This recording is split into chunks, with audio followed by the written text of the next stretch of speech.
Okay, future nurses. Let's talk now about Brucella, which causes brucellosis.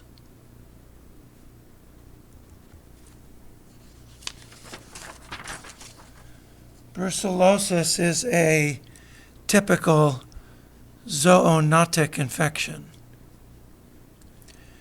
You get this disease from animals.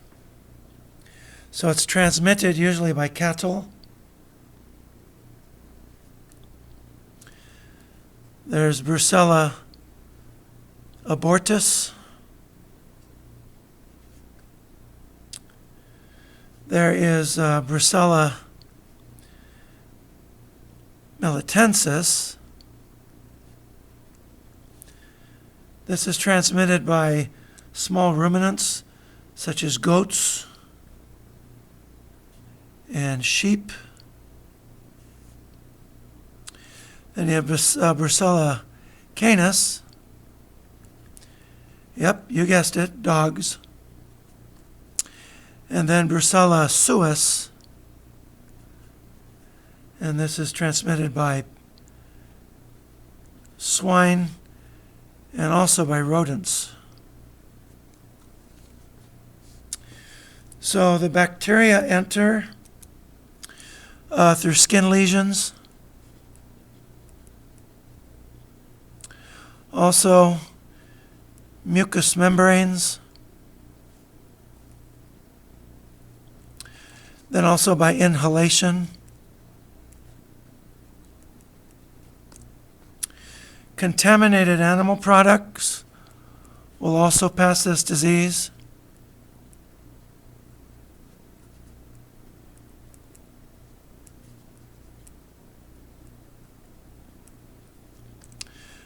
That would include things like unpasteurized milk,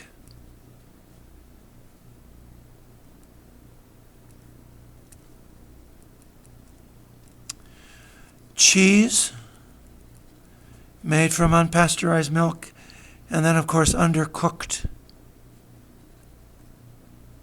meat. If you make ice cream from contaminated milk, this organism is cold tolerant. So that can also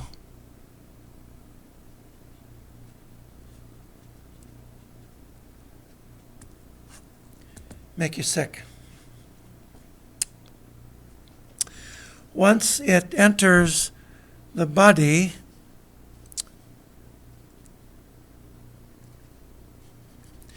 it is phagocytized by a white blood cell.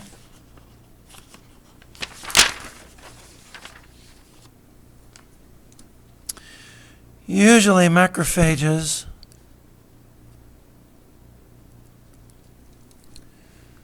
Are the biggest culprits, but so are neutrophils. And Brucella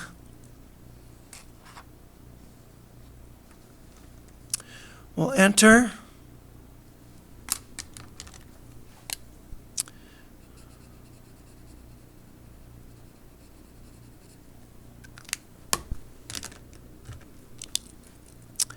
the organism in a phagosome. And then this one has lots of little dirty tricks to survive inside these white blood cells. First of all, it does not elicit an oxidative burst.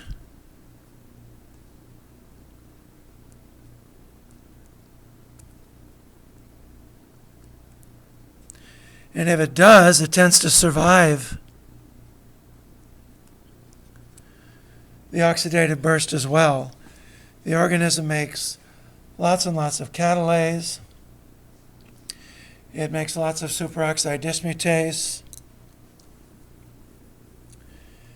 It can also direct the organism to remodel this so that fusion between lysosomes and phagosomes don't occur. So it survives in the phagosome, and then it goes to the endoplasmic reticulum and it hijacks the endoplasmic reticulum. So it lives inside the white blood cell. These then eventually die and release cells into the bloodstream.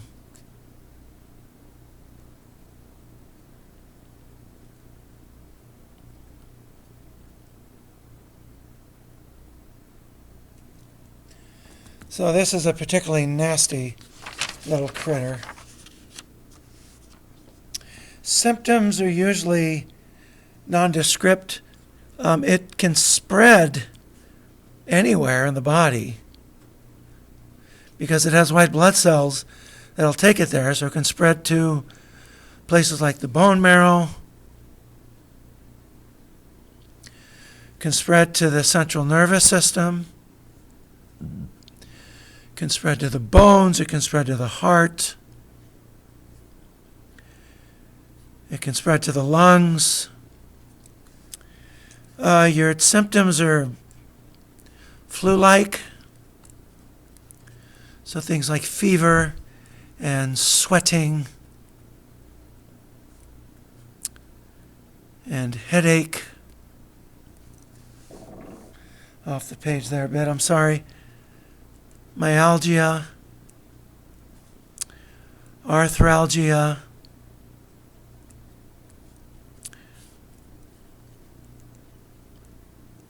weight loss, and fatigue. The big trait of brucellosis is this: the fever is undulant. That means it rises and it falls. It essentially does a kind of wave like this. On physical exam, you'll see hepatomegaly.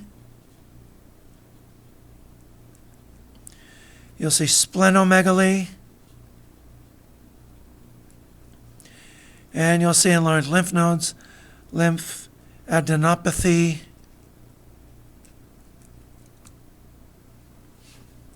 And depending on the infection, it can be severe to moderate or even mild. So for example,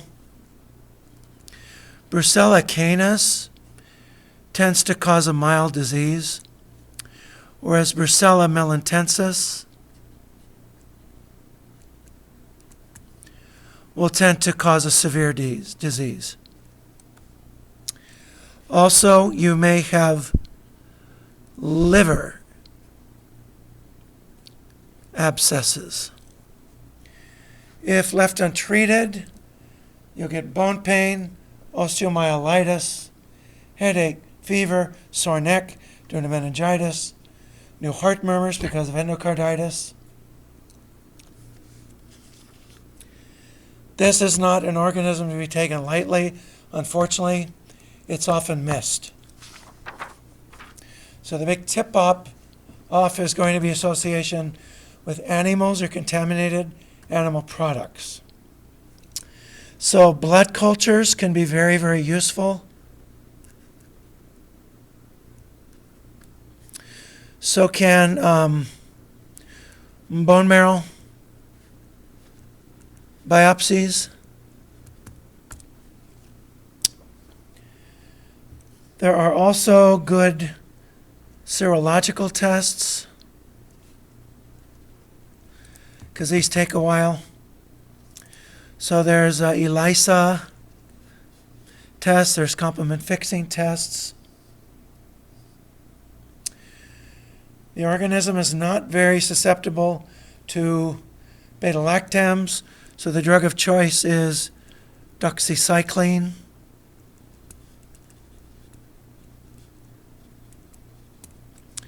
And then usually if you combine that with rifampin,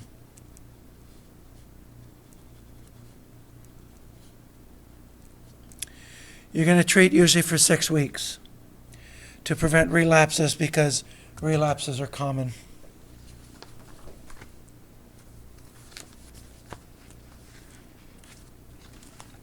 So that is undulating fever. This is sometimes also called Malta fever. Publius was healed by Paul in the book of Acts. When Paul came, he was shipwrecked on Malta. He healed Publius, the father of the first man of Malta, and it's predicted he had Malta fever. So I don't know if that's the case, but that's a prediction. It's possible. Very good. Now let's talk about relapsing fever.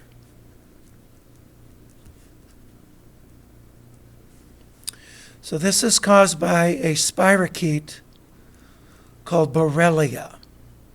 So this is a spirochete.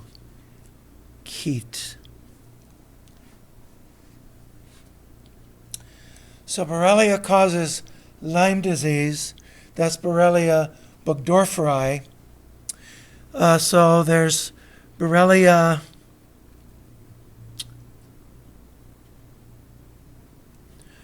turcati, Borrelia parkeri, and Borrelia recurrensis.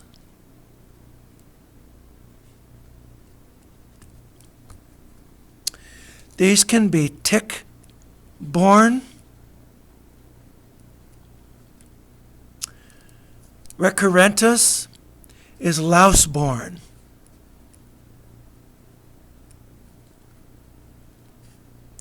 It's a louse-borne disease.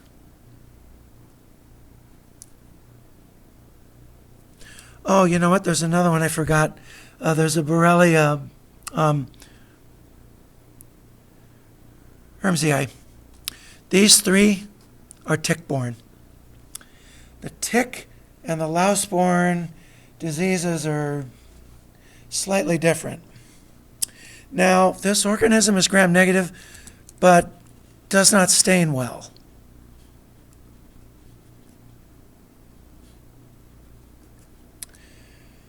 So the best way to stain this is with either a right stain in the blood or in tissue. They'll show up if you do a Giemsa stain.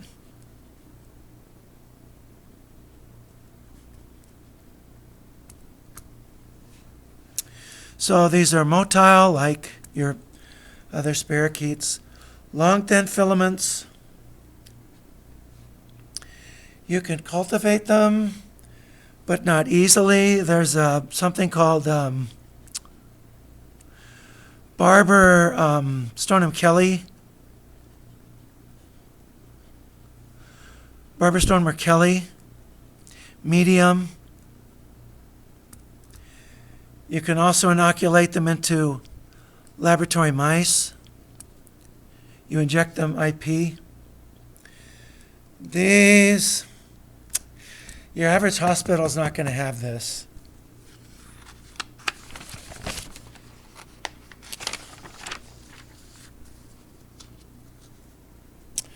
All right, so regardless of whether they're tick-borne or louse-borne,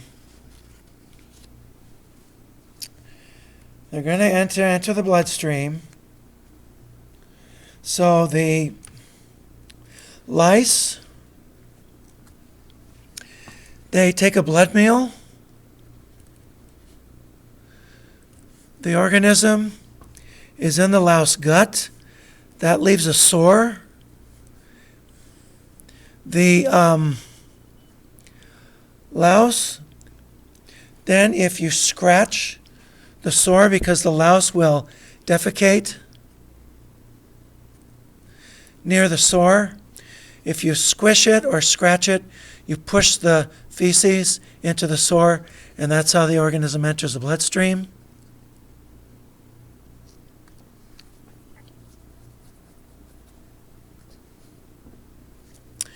With the ticks, of course, they're going to inject those straight into the bloodstream.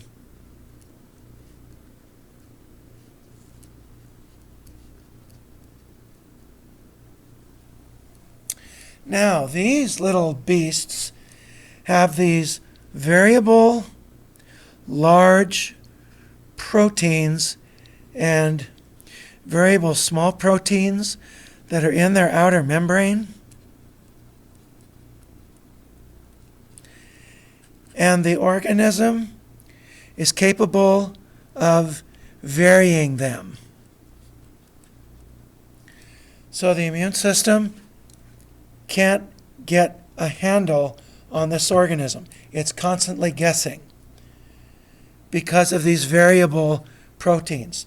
The organism has a genetic mechanism by which these are varying. So they're genetically variable. These are the main antigens the immune system responds to. And so the immune system never gains the upper hand. From the blood, they can spread to multiple organs.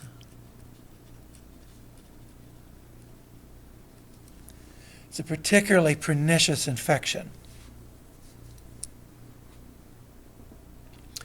So they can invade the liver, the heart, the lungs, the bone marrow, central nervous system.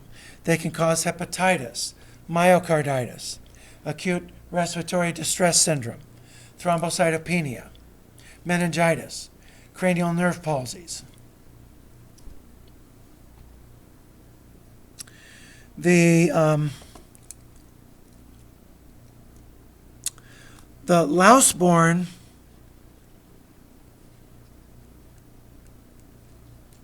tends to be seen in low-resource countries.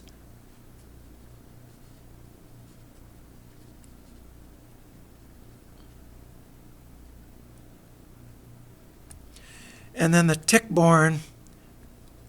So the louse-borne, you'll see it in places affected by war, refugee camps. People with poor hygiene are exposed to lice. Tick-borne will be found in the mountainous areas of North America, the plateau regions of Mexico, Central and South America, and then Asia and Africa.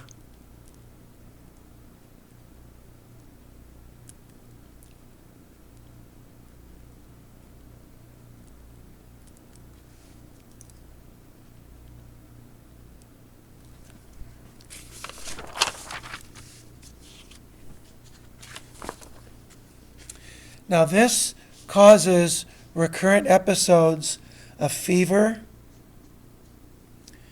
So the fever is constant. It's called a relapsing fever.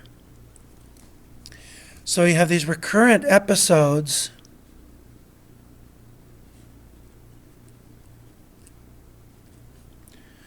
where you'll have shaking, chills, sweats, headache, muscle and joint pain,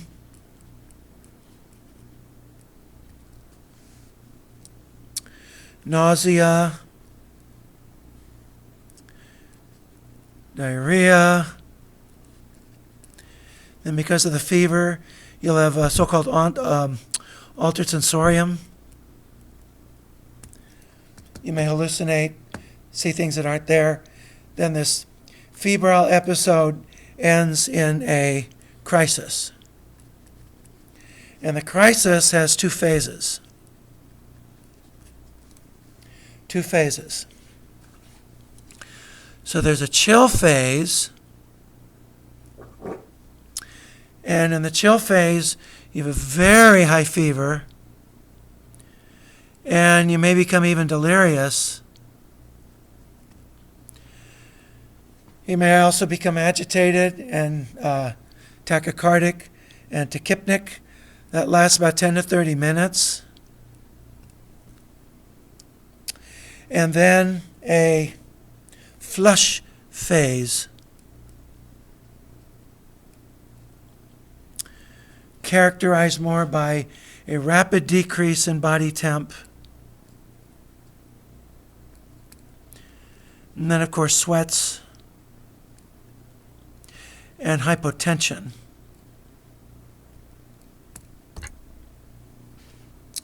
So the febrile period will usually last 1 to 3 days. Then there'll be an average of 7 days between the initial one and then the relapse.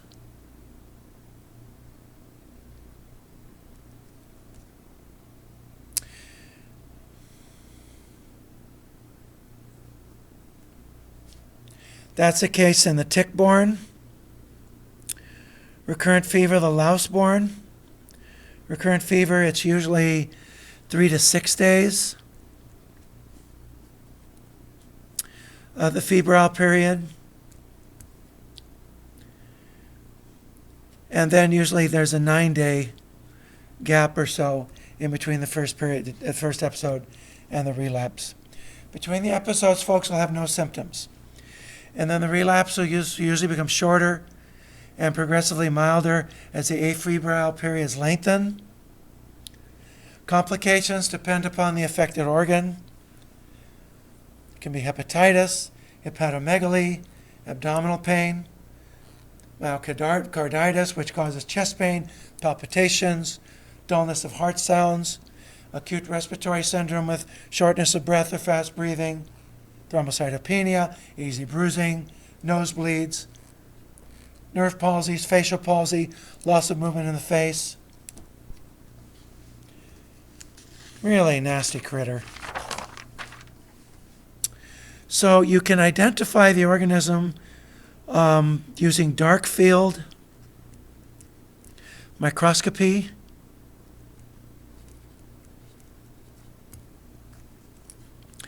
With a peripheral blood smear, because you will see the organism in the blood. Or, of course, you can do a Giemsa or a Wright stain.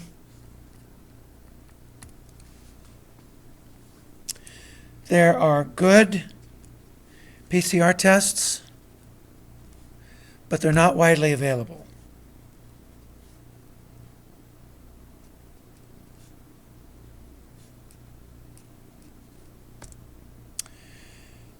There are serological tests.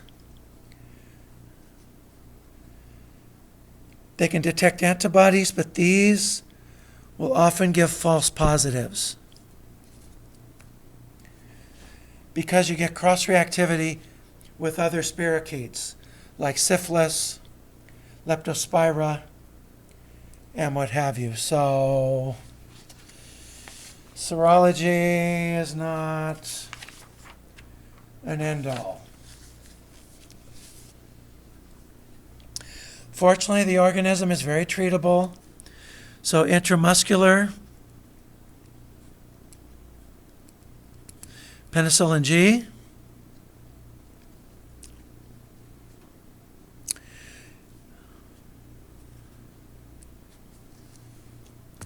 that will work if they're penicillin allergic.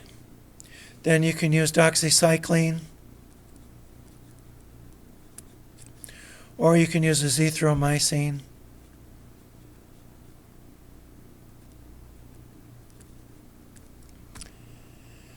Be careful for, we talked about the syphilis, the Jerish Herxheimer reaction, where you kill the spirochetes and you get rigors, myalgia, spike in body temperature, increased respiratory rate, hypotension. That usually only lasts for 24 hours. So that's recurrent fever. And now let's talk about its partner in crime. That would be Lyme disease, which is also caused by a spirochete that's a member of the genus Borrelia.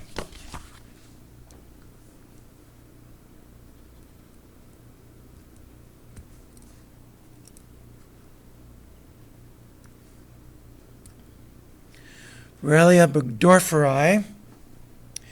This is transmitted by the bite of the deer tick. This is a hard-bodied tick. Members of the genus Azotes are hard-bodied ticks. Domini.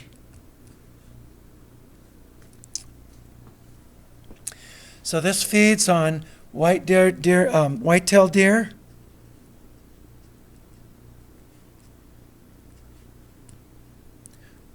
but the deer tick nymphs feed on rodents.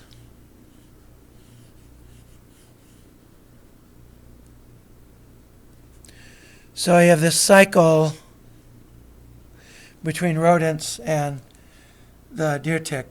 The deer population, because of clearing a forest edge area where deer feed, the deer population has skyrocketed. And that's led to an increase in Lyme disease.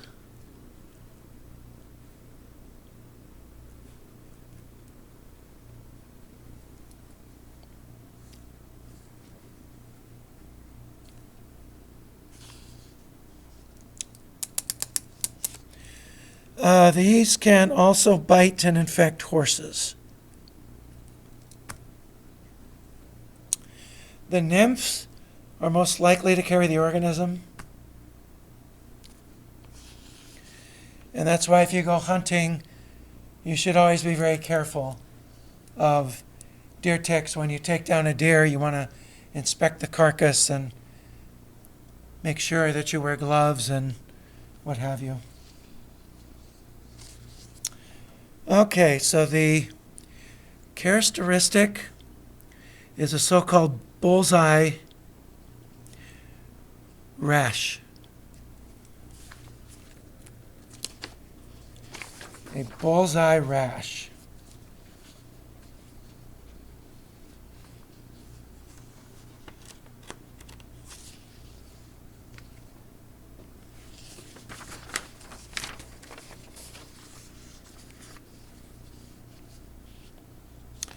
So this is also known as erythema migrans.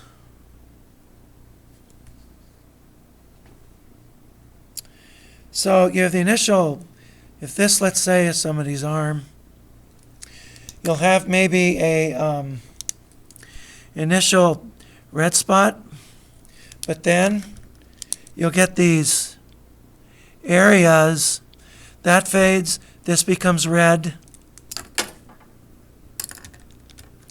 then that fades, then this area becomes red, then that fades, and then this area is red.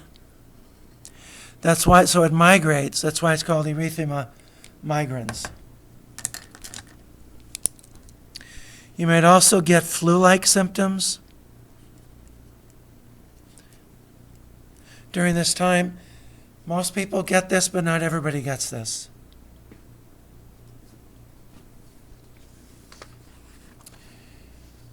The organism then can disseminate.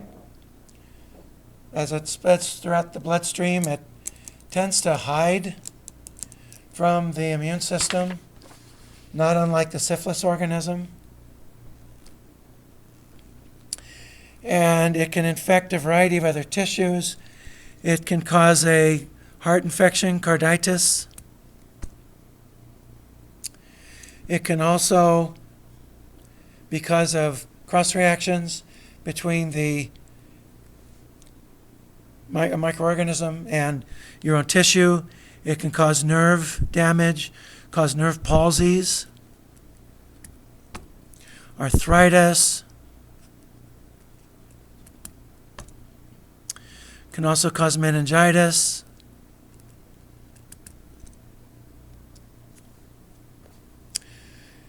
So very often people don't know that they have this. There are good blood tests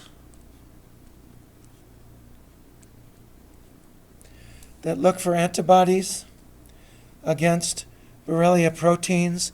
These can sometimes cause false positives, But if you have a positive, it's pretty safe to treat somebody.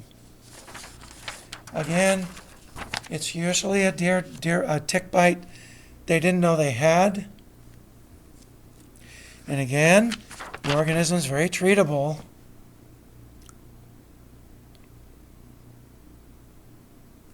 So doxycycline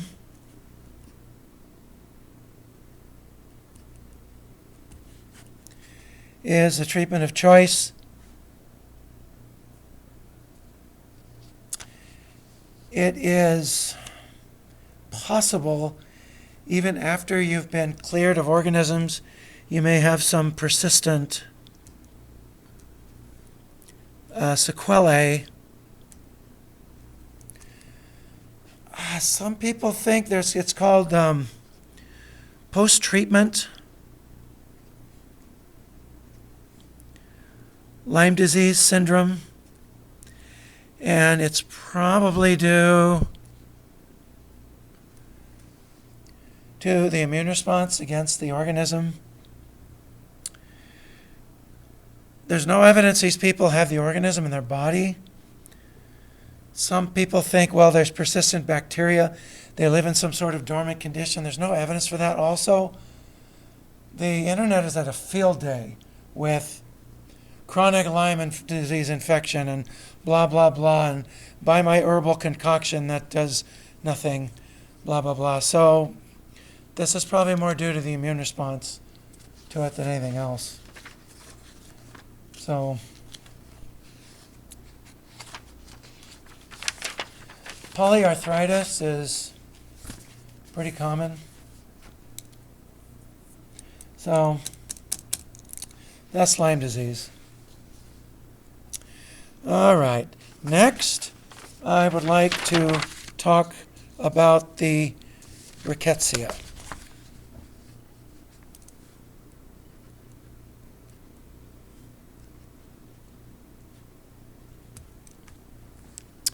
All right, so the Rickettsia cause typhus.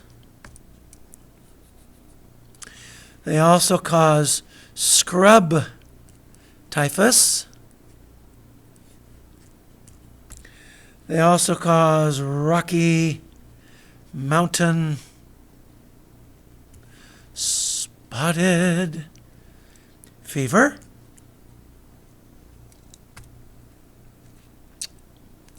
And the Rickettsia are obligate, intracellular parasites. They do not grow on agar plates. You can plate them on agar, but you won't see them. They won't grow. They are gram-negative bacteria. Best way to see them is with a Giemsa stain. Then you'll see them. There's another one called Machiavello staining. That staining is not used quite as much. So these cells are phagocytosed. Then, once they're phagocytosed, they're going to use an enzyme called phospholipase D, and then another one called TLCY. These are going to degrade the phagosome. So these will escape into the cytosol, where they will divide, fill the cell, kill the cell will lyse, and they'll be released. That is the theme of these basically over and over and over again. Now, Rickettsia have a predilection for endothelial cells.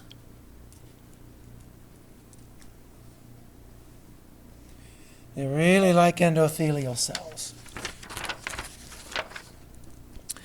So typhus is spread by lice,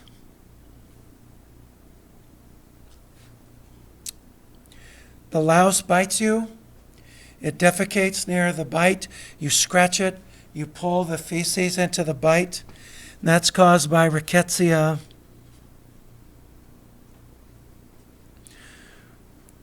Brucella.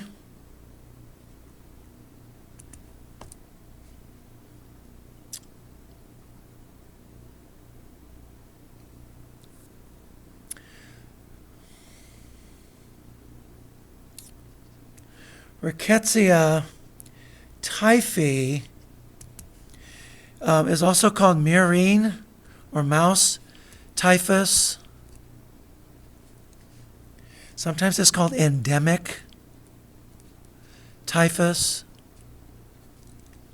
That is passed by rat fleas. Rat fleas.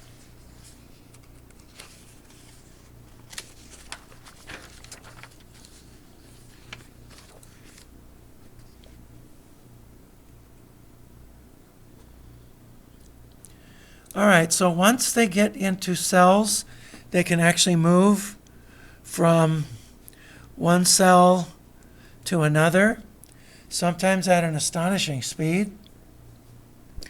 They damage endothelial vessels and small blood vessels. The endothelial cells will undergo necrosis and apoptosis.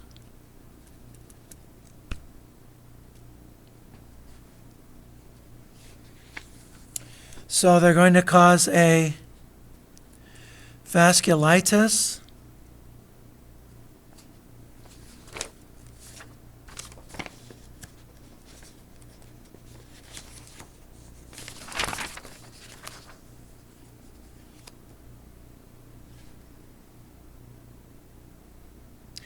They can also cause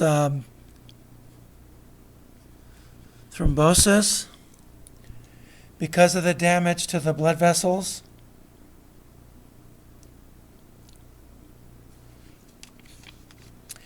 Because of the damage to the blood vessels, you may also get damage to tissues that require those blood vessels, that they can cause damage to the lungs. They can cause damage to the brain. And cause damage to the liver.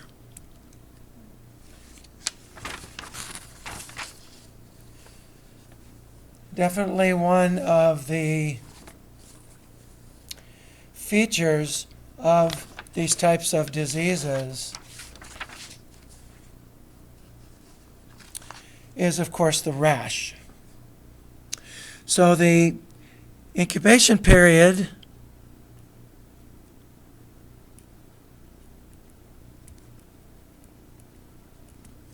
is about 10 to 14 days. Prodromal symptoms usually are a headache, chills, fever,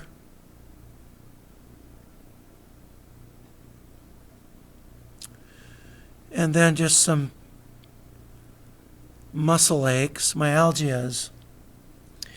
And then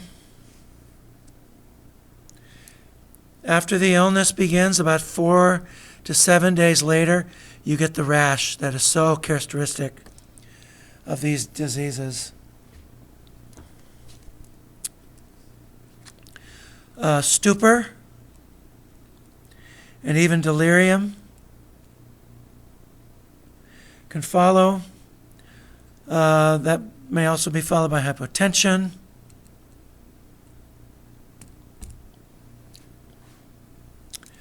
What have you, fatality is 30 to 40%.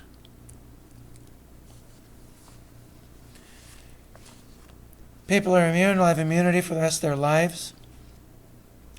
Treatment of all rickettsial diseases is with doxycycline. That's the drug of choice for all rickettsial disease, be it typhus, be it scrub typhus,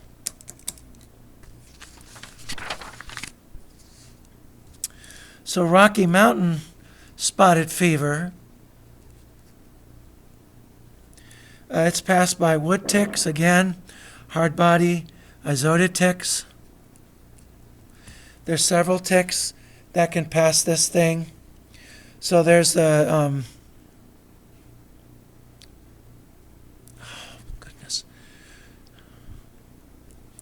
Dermacenter.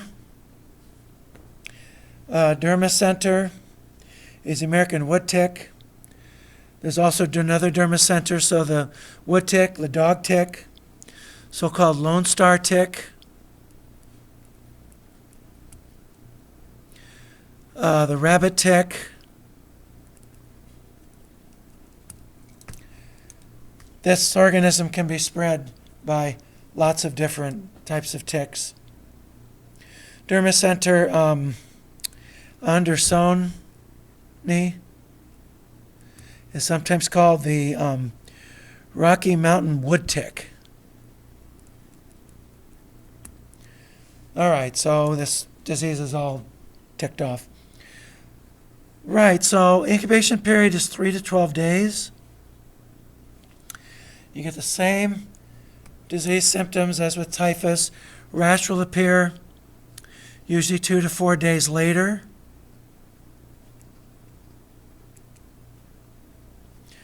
Whereas the rash of typhus spared the palms and the feet. This one doesn't. It appears first on the ankles and wrists, then gets generalized. There's good serology for Rocky Mountain spotted fever. Again, treatments with doxycycline.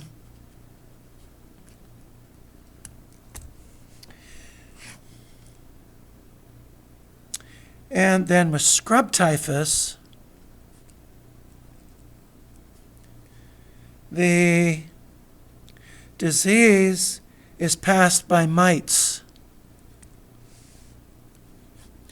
Mites, in particular, trombiculid mites.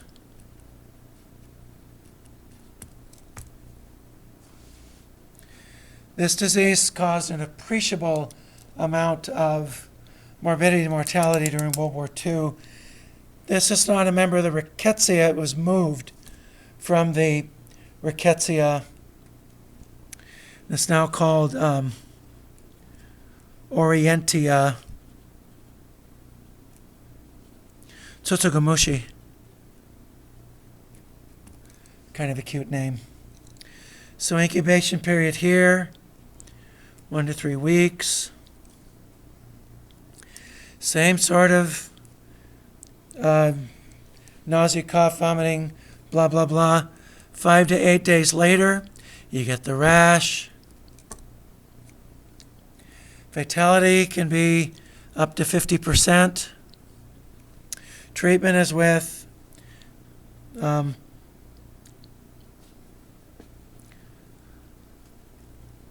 serology and treatments with doxycycline. And that's scrub typhus.